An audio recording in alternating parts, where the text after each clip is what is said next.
I'm Bettany Hughes, and I want to take you on the ultimate adventure across the Greek islands. This has to be one of the most exciting places on Earth. A place full of mystery and wonder and tens of thousands of years of history and human experience. A cradle of civilization, the Greece of the ancient world hot-housed everything from democracy to medicine. It gave us the Olympics, engineering triumphs, and some of the most epic stories of all time. Stories that have been passed down for thousands of years and that still influence us today. One of the very greatest centers on the Greek hero Odysseus, the legendary warrior whose cunning won the Trojan War. After the victory, he begins a long journey home to the far west of Greece across these seas. His story, the Odyssey, is a brilliant tale of triumph over adversity and danger, inspiring books, movies, and adventures. And on my personal Odyssey, I'm following Odysseus' path from east to west. I want to try to experience what he experienced. Make amazing new discoveries. It's just perfect. Bright yellow, isn't it? Enjoy the delights of ancient Greece today. And uncover the truths behind these fabulous myths and legends. And this is almost certainly the killer blow. To see how they can help us understand the world and ourselves. Join me on this epic voyage, my Greek Odyssey.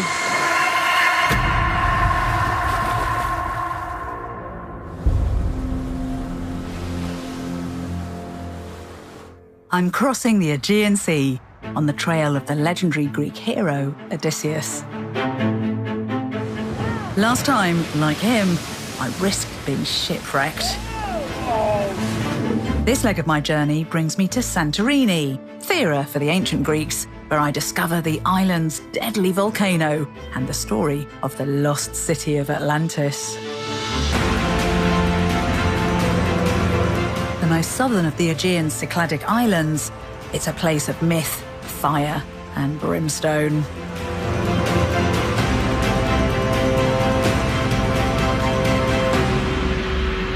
With bad weather forecast, I'm taking the ferry, captained by Michael.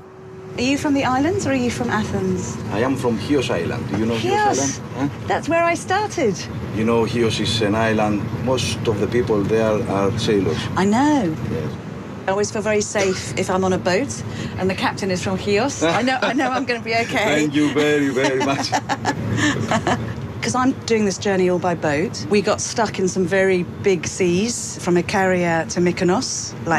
It was quite terrifying. You know, the Aegean Sea is a very difficult sea. You have to pay attention. Yes. Every time, every day. Thank you. Bye. So it's not the prettiest ports to arrive to at Santorini, but this is an island that has had an explosive influence on the story of the world. I'm here off-season, as the bulk of the tourists are leaving.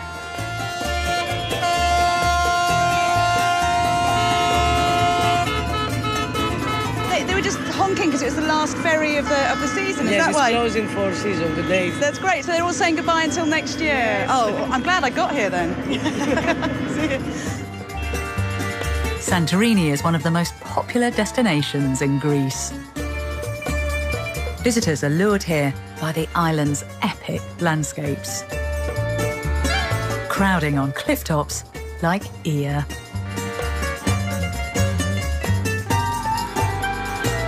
The sunset here at Santorini is one of the most viewed sunsets on Earth, and it is absolutely beautiful.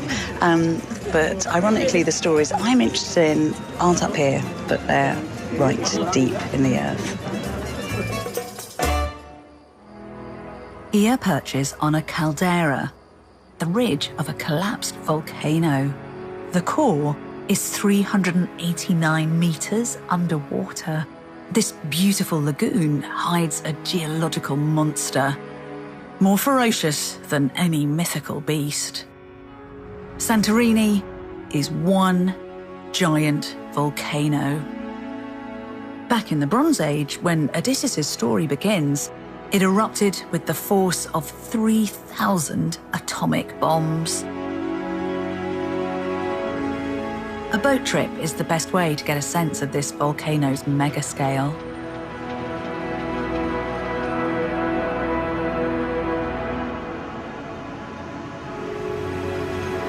When I first came here, the only way to get up and down the sides of the volcano was by mule or donkey. Now there's a cable car. I actually think I felt safer on the mule, to be honest. Anyway, but we're down at the port now.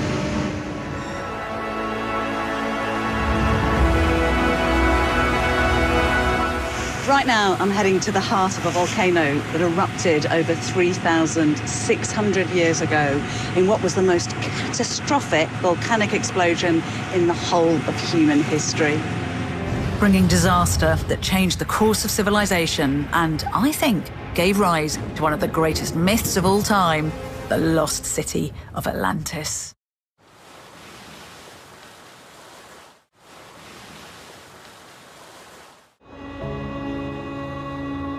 My Greek island Odyssey has brought me to the epicenter of one of the biggest volcanic eruptions of all time. These cliffs behind me, what you're looking at is the crater of a volcano rising up out of the sea. And the sea that I'm traveling across now was once the cone of that volcano, 14 cubic miles of it that was blown into the sky. Ongoing eruptions spewed up these volcanic rocks inside Santorini's lagoon. A reminder, this whole volcano is still active after all these centuries. Luckily, volcanologist George Voulioukalakis has agreed to guide me to the centre of activity. Great, thank you. Perfect, thanks.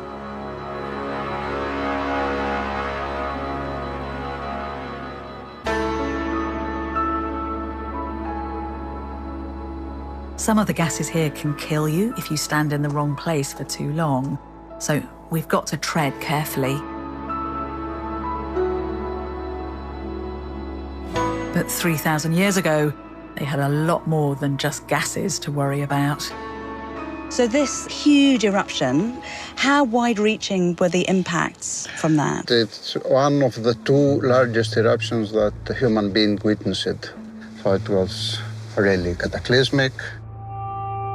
Thera triggered the ancient world's biggest climate catastrophe.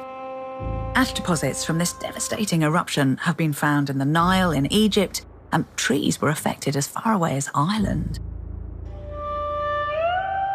But it has kept on erupting, hasn't it, this volcano? Yes.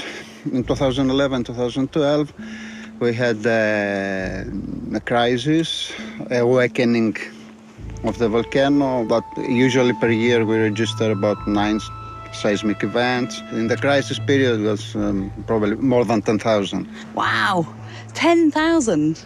10,000 earthquakes, yes. Hundreds of earthquakes per day sometimes. I mean, that's serious, isn't it? Yes, it's active. It can be reactivated any time in the next years. When's it going to erupt next, do you think? Oh, we don't know exactly. It will happen again on that scale? Yes, we are ready to act in case of a volcano eruption. Comforting. You're a very comforting presence, George, as we stand here right in the very heart of the volcano. Yes, we respect it and we expect to respect us.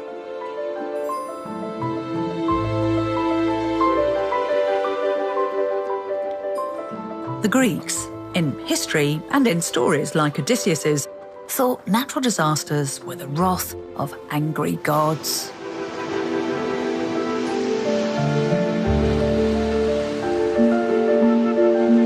For the ancient Greeks, gods and goddesses and demigods were everywhere and in everything. And in fact, they didn't have a separate word for religion. Asking a Greek if he believed in the gods would be like asking him if he believed in the sea. There were 12 premier gods who lived on Mount Olympus, Probably the most famous are Zeus, the king of the gods, and his wife Hera. Apollo, the god of the sun, and his twin sister Artemis, the goddess of the moon. Aphrodite, the goddess of love and sexual desire, whose lover was Ares, the god of war, and Poseidon, the great god of the sea and storms and earthquakes. Poseidon, well, a number of the gods had it in for Odysseus. They despised his hubris and cold-blooded killing of soldiers and innocents alike. So they plagued his journey home from Troy with challenges and life-threatening storms. The Greeks believed that the gods were bigger, brighter, shinier versions of themselves.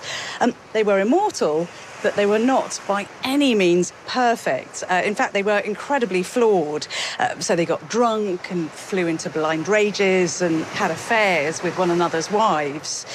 But the Greeks constantly told stories about them to try to understand the world around them and their place in it.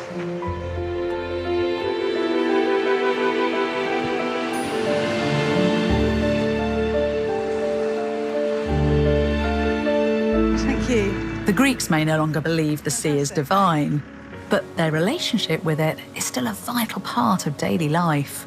And Santorini pioneered sailing technology centuries before other civilizations in the Aegean. How long's your family been doing these boats here? My family, 300 years the island. Fish, 300 years. But they fishermen or? Yeah, fisherman. Grandfather fisherman. Great. Oh, well, thank you for giving me the lift today. Thank you. It's a proud tradition which carried on here right through to the 20th century. I thought I just had to show you this. So I've been given a tip-off, actually, by an archaeologist friend that there's something rather special in here. What's this? Oh, it's an oar. This is brilliant, because this is supposed to be the last remaining boat-building shed in Santorini. For a nice touch there, protected by an oar, and the family who own it have agreed to show me in if they're here. Kalimera. Hello.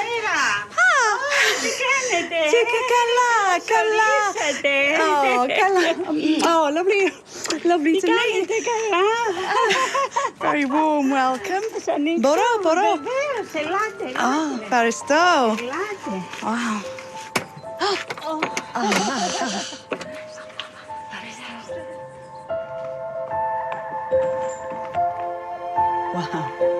Wow, what a place, what a place.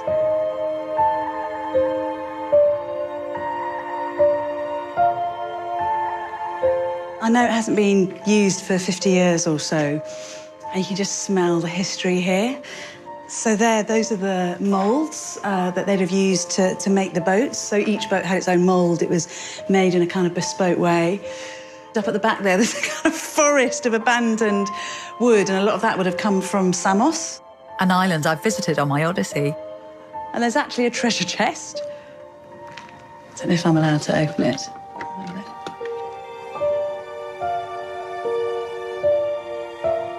Not gold and silver, not pirate's treasure, but historical treasure.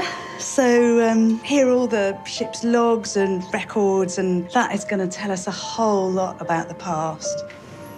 It's actually really moving coming here, because they've been building ships on Santorini since prehistory, warships and merchant vessels and heroic boats. And so the fact that this, the very last boat building yard, has been abandoned, you know, it doesn't just feel like it's the end of an era. It feels like it's the end of thousands of years' worth of human experience. But this isn't the only time capsule on the island. Next, my Odyssey on Santorini reveals the site of a prehistoric, lost city. Now, you're in for a bit of a treat, because I think that this is one of the most inspiring places in the ancient world. In the Age of Heroes, Santorini was a rich trading hub. From under the pumice, lava and ash in the south of the island, archaeologists are unearthing acrotiri, a settlement dubbed the Pompeii of Greece, which predates the Romans by well over 1,000 years. The apocalyptic eruption of Santorini around 1615 BC covered the town of Akrotiri with meters of volcanic debris, concealing a treasure. And I've been given special access to what's hidden here. The volcano didn't just destroy, it also preserved.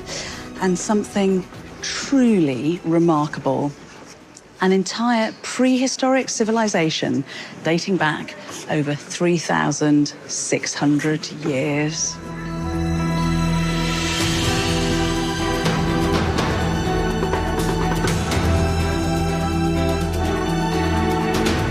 The terrible thing is that the people here did actually have forewarning of the disaster.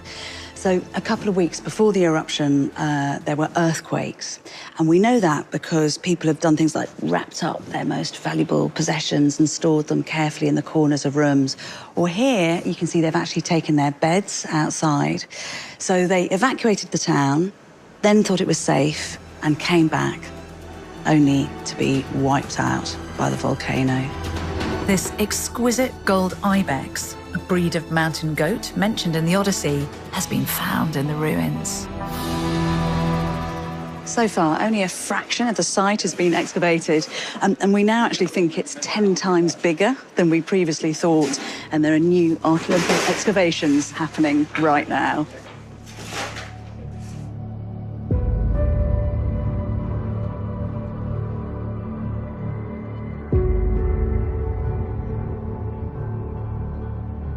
Gosh, it's very exciting to be this close because you're not normally allowed to come up to the buildings like this. So this is a very typical house for the people of Akrotiri. They often have these big, wide, very kind of welcoming open doors, always with a window next to them. And inside you can just see this kind of life interrupted. So there's a little stone bench where they're sat and, you know, pass the time of day. A storage jar for food or wine, and then underneath here there's actually a millstone. So we know that the people who lived here were somehow involved in helping to bake bread for their community. It's so quiet here now, but of course it would actually have been buzzing and humming with life. So it's a privilege to be here, but it's also quite heartbreaking.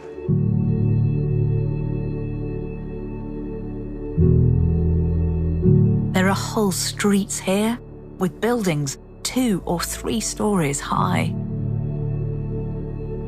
Inside there would have been brightly painted frescoes that would have been enjoyed inside the house, but also visible from outside. They tell us about life in Akrotiri and that, just like Odysseus, the inhabitants faced adventures on the high seas, even shipwrecks, and were sophisticated master mariners.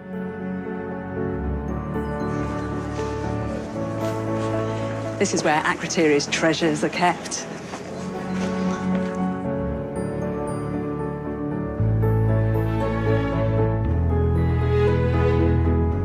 Stunning paintings decorated many of Akrotiri's homes.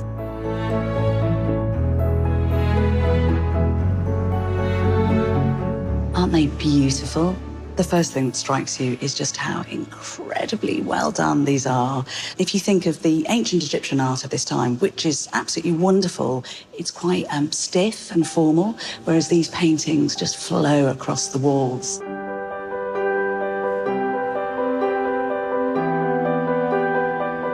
Half-used paint pots were actually discovered in the ruins, and there are images of boxing boys and the beauty of the natural world.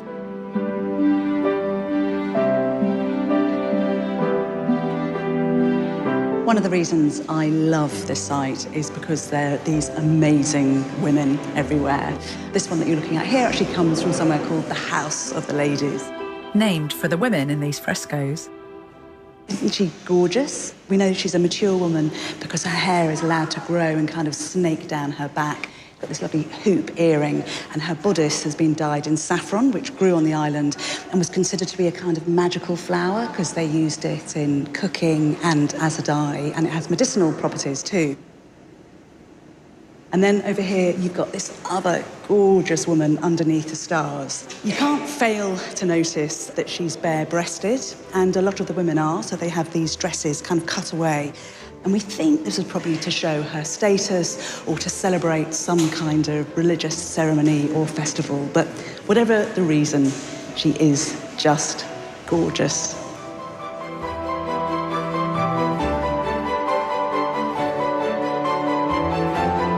The volcano which buried Akrotiri wasn't just a catastrophe for the incredible people who lived here. It may also explain one of the most enduring legends ever told. The story of Atlantis is one of the greatest myths of all time. It tells of this magnificent, glittering civilization surrounded by circular belts of land and sea that basically became too proud of itself and was punished by being swallowed up over a day and a night by the sea. Well, surely that has to have its foundation in what happened here on Santorini, where you have a beautiful, sophisticated culture that's the envy of all around it, but that suffers a terrible, cataclysmic disaster and ends up being buried under meters of pumice and ash and waves.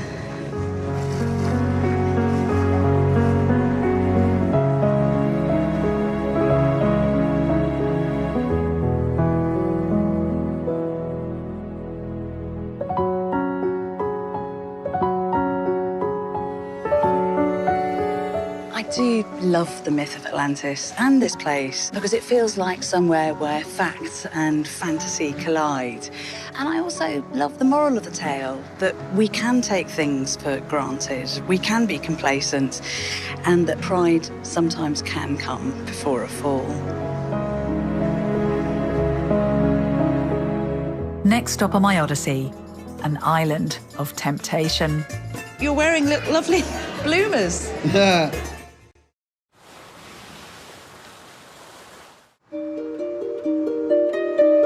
My Greek island's Odyssey is inspired by the voyage of the hero Odysseus.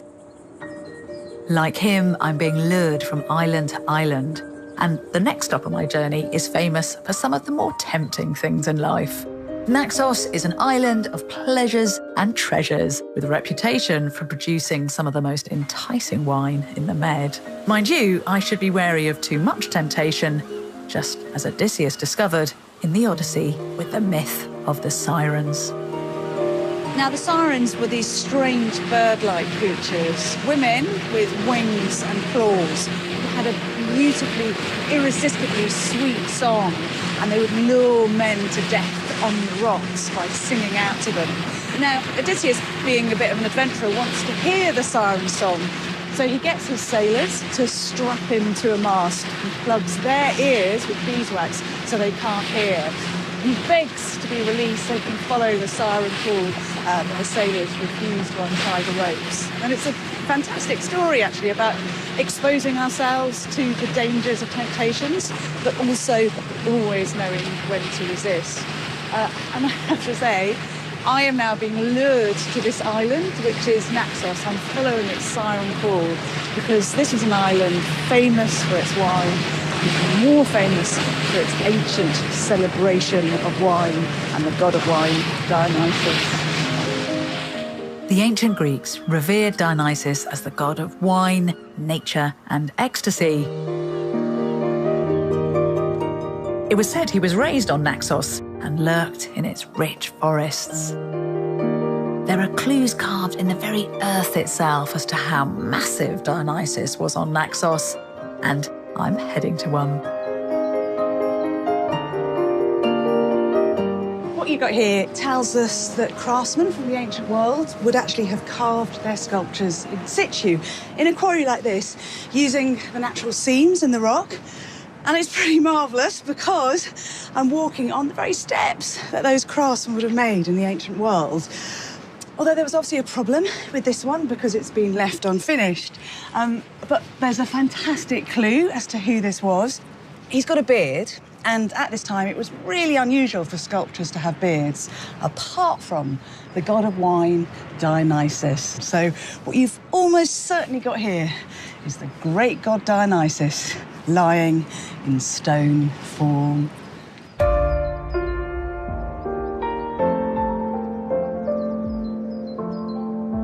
And boy, would he have made an impression. There's one thing to remember about this sculpture, that if it had been finished, it wouldn't have been left this beautiful, crystalline, refined marble white. It would have been painted in what are frankly pretty garish colours, because the Greeks covered their sculptures and statues in bronze and gold and these frankly rather lurid hues. So if you look at this, for instance, one of the most famous buildings of all, probably, the Parthenon in Athens on the top of the Acropolis. I mean, just look at this. The caryatids are a bright blue and a horrible pink and green. So the palette of the ancient world wouldn't have been this sort of classical beauty, but a bit more like a fairground. The tradition of marble sculpture dates back even further, when Naxos and other Cycladic islands pioneered some of the most influential art in the world. Only around 1,500 of these incredible things have been discovered, and most of them are of women, or at least the female form. But it is just so tantalising, because we don't actually know what they were used for. We don't know whether they were fertility symbols or gods or goddesses or individual people. But what you have to remember is that these are all at least 4,500 years old. So, oh my goodness, if they could speak, what incredible secrets they'd be able to share. And the one thing that these figurines do tell us is that those early islanders must have felt deeply connected to the earth around them. And I should just tell you one other thing. You can see that they've got beautiful, smooth and curved, and there's a kind of sheen on the marble. Well, they achieved that through using emery, exactly like the emery boards that we use for our nails today. So it's something that connects us to them across the millennia.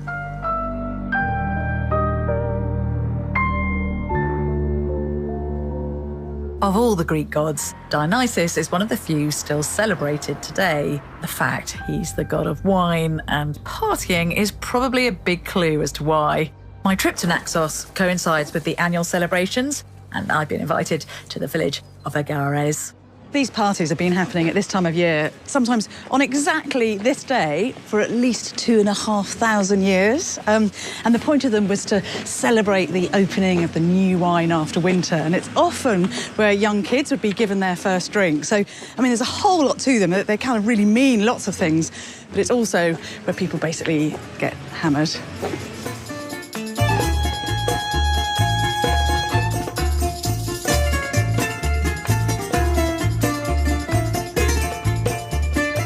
Gosh, it's hot in there, isn't it? Sure. Really hot. So first of all, you have to throw that away, and you will drink the wine that I drink. As the guys are dressed with me, like me. Okay, can I just say it looks quite homemade. Am I right to say that this is homemade wine that we're having? Everything that you will drink over here, it's homemade. Great. Everybody has their grapes over here. Okay. And they do it. Okay, you're having some as well? Cheers. Cheers, Yamas. Welcome to our village, Yamas. Yamas, And enjoy the whole event. I will, okay. Oh, that's actually much nicer than the one I was just drinking. Of course. That is really nice. So you've just got to tell me, what about a lovely skirt that you're wearing? It was usually a sheet from the bed. This is so forward of me, because I don't know you, but just now, the wind blew up your skirt and you're wearing lovely bloomers. So these were from the grandmas. Grandmother's bloomers? Yeah, exactly. Yeah, we used to wear them because they didn't have anything else. No. So we used to borrow them from the grandmas. No. So yeah, we got the whole costume. Cheers. Yamas. Here's to wine and parties. And bloomers.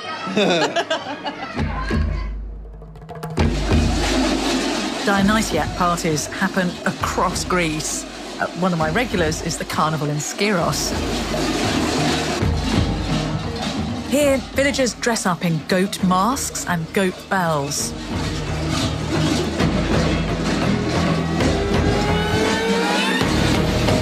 There's plenty plenty of cross-dressing.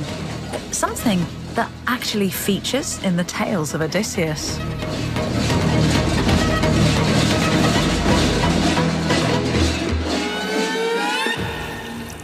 There's a fascinating story that links the tradition of cross-dressing with the hero Achilles. Now, Achilles was a comrade of Odysseus, and he was renowned to be the ultimate warrior. But in fact, in the lead-up to the Trojan War, Achilles tried to avoid fighting by hiding himself dressed as a woman on the island of Skyros. Now, Odysseus, being super clever, conceived a cunning plan to wheedle him out. He took a beautiful sword to the island, knowing that Achilles would not be able to resist. And indeed, as he presented the gift, Achilles leapt up and grabbed the weapon, blowing his own cover, proving that he was a man. It's time to leave Naxos and continue my Odyssey. I'm about to discover something very special. This little tiny thing, I think, is the key to understanding the myths and legends of the ancient Greeks.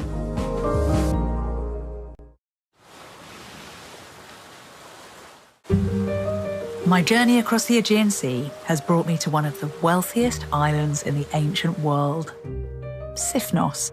And what I love about it is there's hard history here to back up some of Odysseus's stories. So this island is really rich in natural resources. It's got gold and silver and lead. And all of that was mined in the ancient world. You can just begin to see these kind of little holes in the rocks, which is where the mines once were. Because of that, it got a reputation as being an island that was filthy rich, because Sifnos was one of the very first places in the ancient world to mint coins. So it's a pioneering island.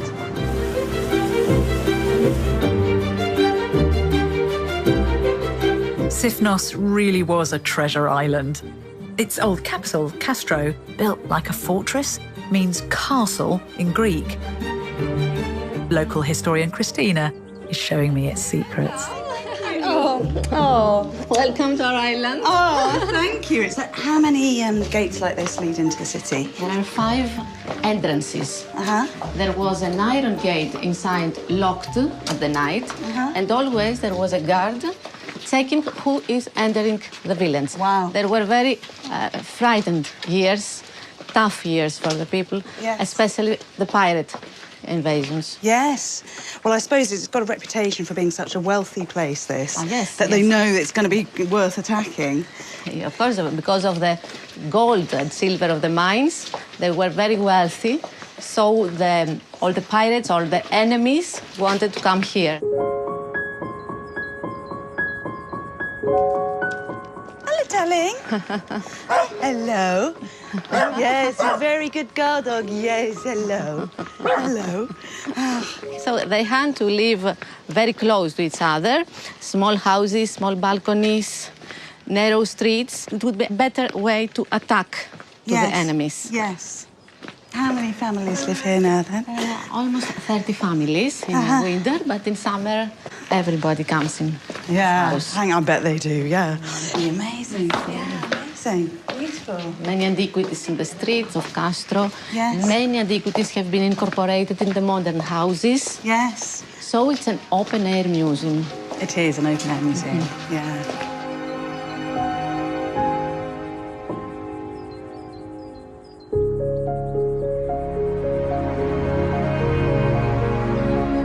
There's been a settlement here since at least the 18th century BC. For thousands of years, these city walls have kept the inhabitants and their riches safe. Even up to the present day, there are tiny treasures to be found here in Castro. Can I have a look inside? Yes, of course. Oh, thank you. Gosh, that's a treat. Look at this, look at this. So these are beautiful gold coins from Byzantium. They were called the solidus, which is kind of very famous coins. Actually, soldiers were paid in them, which is where we get the word soldier from. That is just lovely. And over here. So this is one of the lovely silver coins minted in classical times. So this is only 2,500 years old.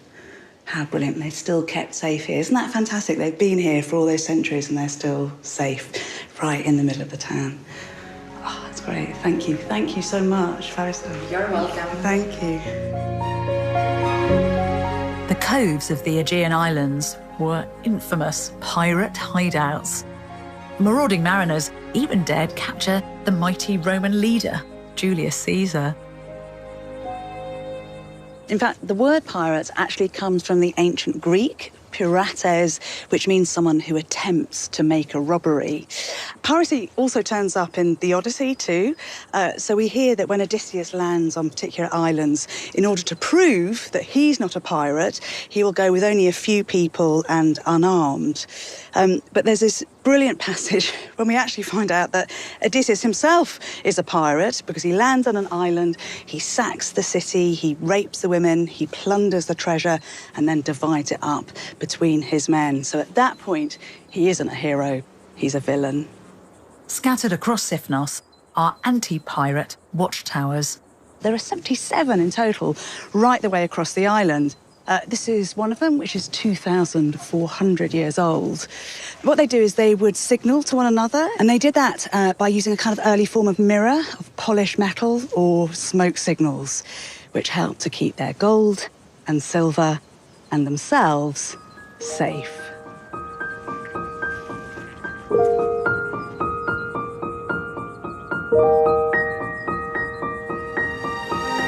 Towers like this once formed a communication network across the Aegean as far back as the Bronze Age, and they relate directly to Odysseus' story.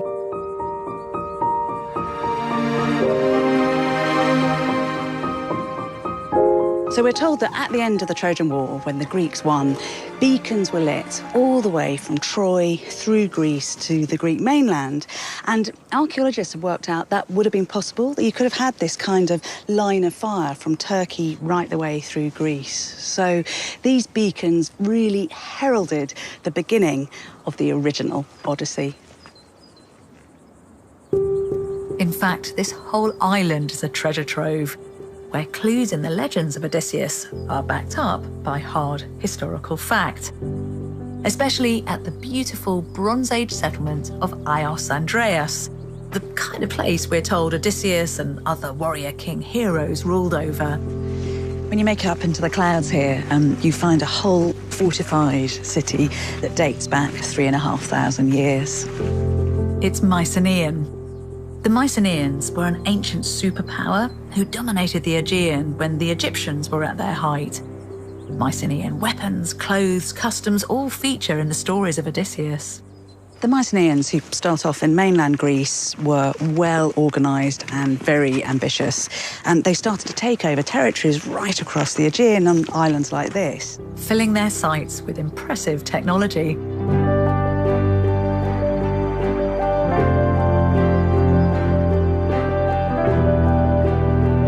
This is a cistern that was built to collect rainwater that was then delivered down to the town in this complicated, sophisticated system. It's brilliant, isn't it, when you think about it? Because all of this is happening well over 1,000 years before the Romans start to do their thing with aqueducts and water supplies. So in some ways, what you're looking at here is the beginning of civilization as we know it.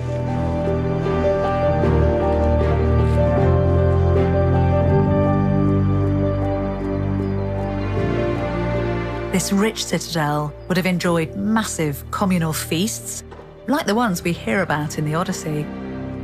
I love the finds here because you get a real sense of how the people here didn't just survive but tried to live a good life. So what you're looking at is a giant earthenware storage jar. It's called a pithos, and we know that in here there would have been grain and figs, and quite often these things were buried in the earth. So basically they acted like a kind of prehistoric fridge. And what's particularly nice about this one is they didn't just bang it out, but they decorated it. So all around the surface, you've got this design of a rope. So it looks like there are ropes running around the edge.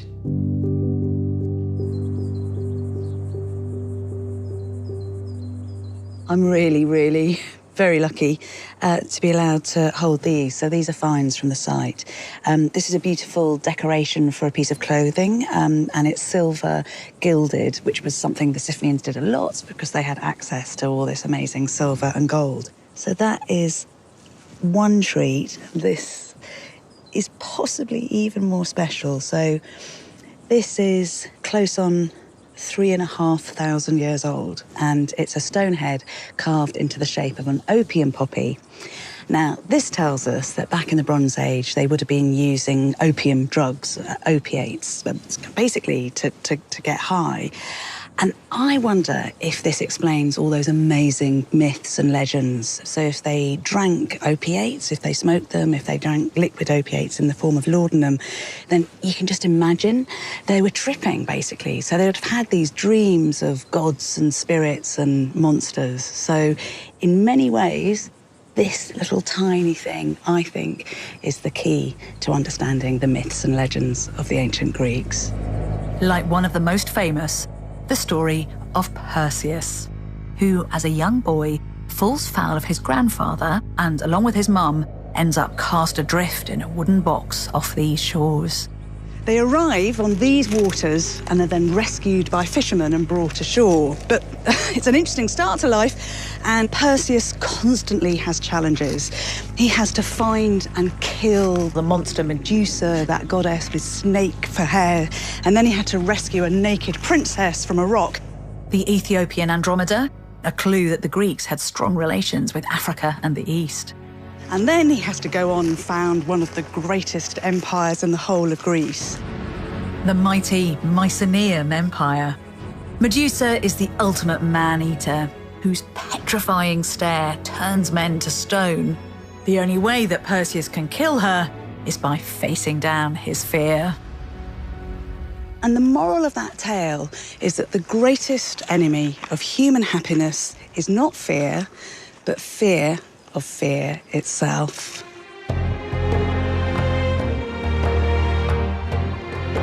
The myths are all about learning from experiences. Our hero Odysseus meets epic challenges, but he's changed by them. And now it's time for me to leave Sifnos. There'll certainly be more adventures to come on my Greek Odyssey. On this leg of the journey, I've really felt the raw power of nature, and that's something that the ancient Greeks and the Odyssey talk about a lot. Whether that's us as humans exploiting the earth or being at its mercy, something you are definitely aware of out on the open sea.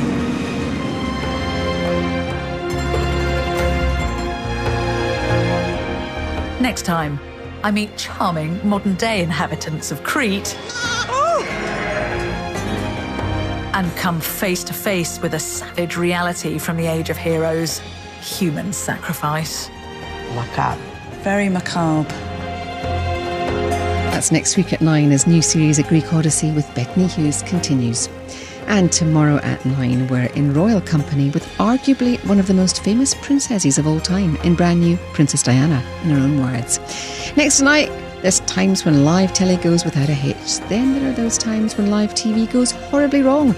And those are the ones we've got for you, so stay right there.